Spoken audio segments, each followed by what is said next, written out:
Assalamualaikum warahmatullahi wabarakatuh. Oke, pagi ini kita akan belajar tentang fungsi kuadrat.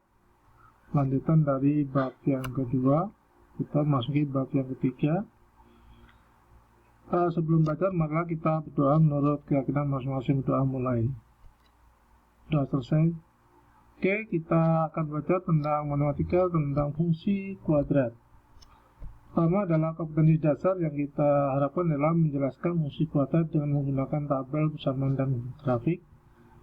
Menyajikan fungsi kuadrat menggunakan tabel, persamaan, dan grafik. Indikatornya adalah membuat tabel fungsi kuadrat. Yang kedua adalah menggambar grafik fungsi kuadrat pada bidang kartesius dengan tabel. Tujuannya adalah siswa dapat membuat tabel fungsi kuadrat. Yang kedua adalah siswa dapat menggambar grafik fungsi kuadrat pada bidang kartesius dengan tabel.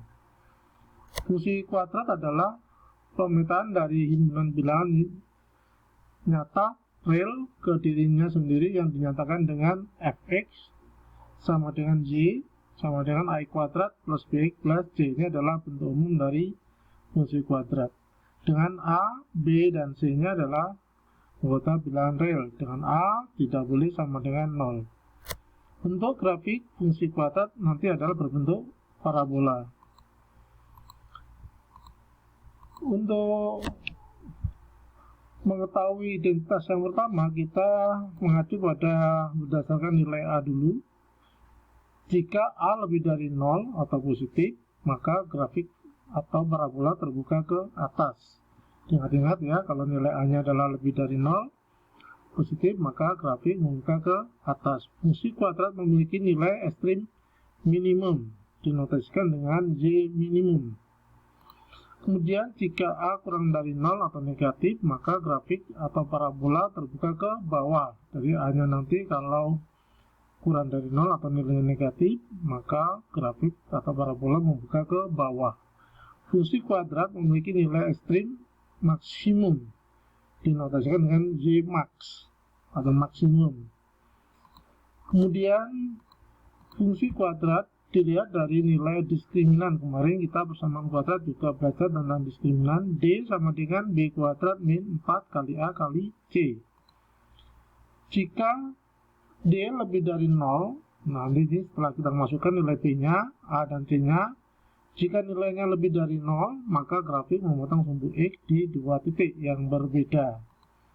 Kemudian jika D sama dengan 0, maka grafik menyinggung sumbu X di X, 0 di sebuah titik. Yang ketiga adalah jika D kurang dari 0, maka grafik tidak memotong dan tidak menyinggung sumbu X. Itu kalau kita melihat dari nilai D-nya. Kemudian kedudukan grafik fungsi kuadrat terhadap sumbu X. Perhatikan kedudukan yang pertama adalah jika A-nya lebih dari 0, maka kurvanya menghadap ke atas. D-nya lebih dari 0, maka titik potongnya ada dua titik yang berbeda. Jika A-nya lebih dari 0 muka ke atas, D-nya sama dengan 0, maka dia menyinggung di satu titik. Kemudian A lebih dari 0 muka ke atas, D-nya kurang dari 0, maka tidak menyinggung di sumbu X. Kemudian yang keempat, A kurang dari 0, maka dia membuka ke bawah. Kurvanya membuka ke bawah. D lebih dari 0 di dua titik yang berbeda. A-nya kurang dari 0, D-nya sama dengan 0, maka dia kurva menghadap ke bawah di satu titik. Kemudian A-nya kurang dari 0 adalah membuka ke bawah, D-nya kurang dari 0 tidak menyinggung di sumbu X. Itu kalau dilihat dari kedudukan, dilihat dari A dan D-nya. Kemudian di sini dicontohkan, gambarlah grafik fungsi kuadrat. Y sama dengan, Y ini bisa ditulis dengan fx ya. Y sama dengan x kuadrat min 2x min 3. Di sini kita sudah tahu bahwa nilai A-nya adalah 1. Ini tidak usah ditulis kalau 1. Kemudian B sama dengan min 2, di depannya X ini koefisien X. Konstantanya negatif 3. Kemudian kalau kita lihat dari nilai A atau nilai koefisien dari X kuadratnya adalah di sini, tidak saya tulis 1, A-nya 1, maka 1 itu lebih dari 0, maka grafik akan terbuka ke atas. Contohnya di sini kita buat tabel.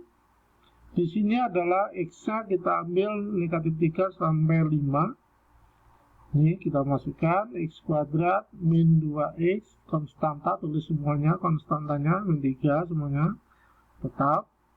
Kemudian dimasukkan X-nya dikuadratkan di sini 9 min 2 kuadratnya adalah 4 dan seterusnya.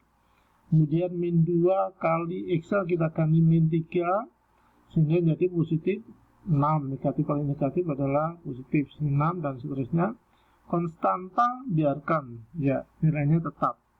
Kemudian kalau sudah yang warna putih ini hasilnya nanti dijumlahkan 9 tambah 6, 15 dikurangi 3 adalah 12, sehingga titiknya adalah negatif 3,12.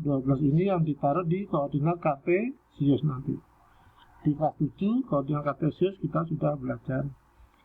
Kalau dilihat dari nilainya, diskriminannya B kuadrat min 4AC, kita masukkan nilai B-nya min 2 pangkat 2 kuadrat, ini min 4 kali 1 kali min 3.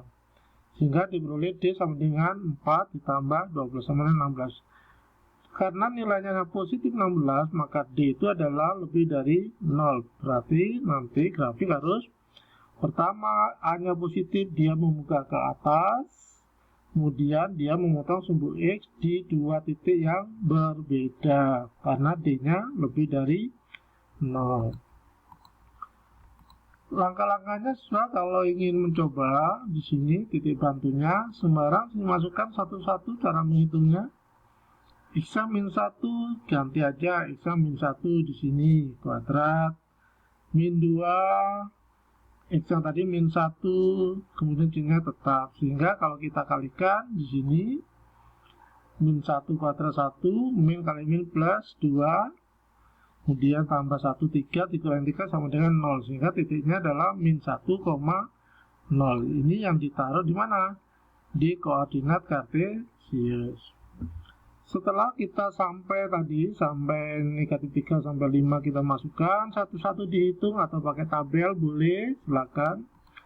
Maka dibuatlah suatu grafik, titik-titik tadi diletakkan di koordinat kartesius. Kalau sudah dari titik-titik tadi, kita hubungkan kurva ya, kurva jangan pakai penggaris. Jadi ini adalah kurva mulus, tidak boleh putus-putus ya.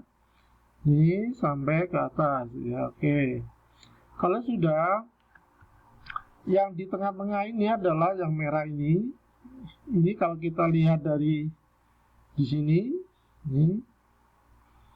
ini yang membelah dari kurva itu menjadi dua sama besar, yaitu kalau tidak ini ke kiri 2, ini ke kanan juga 2, maka ini namanya adalah persamaan sumbu simetri di mana X sama dengan 1. Kemudian yang di sini kalau kita lihat dari tabel yang membuat ininya 0 ini min 1 ini, kemudian 0 lagi di sini X adalah 3, maka titik potong membuat 0 fungsi min 1,0 dan 5,0. Ini yang namanya pembuat 0 fungsi atau titik potong terhadap sumbu X. Kemudian yang di sini ini namanya titik potong terhadap sumbu Y 0,-3. Kemudian kita geser ke bawah ini. Nah ini di sini adalah nilai balik minimum Y sama dengan negatif 4. Kemudian ini namanya adalah titik balik minimum 1, negatif 4. Mudah-mudahan sangat jelas ya. Belum bisa, silakan diulang kembali video ini. Saya ucapkan terima kasih. Assalamualaikum warahmatullahi wabarakatuh.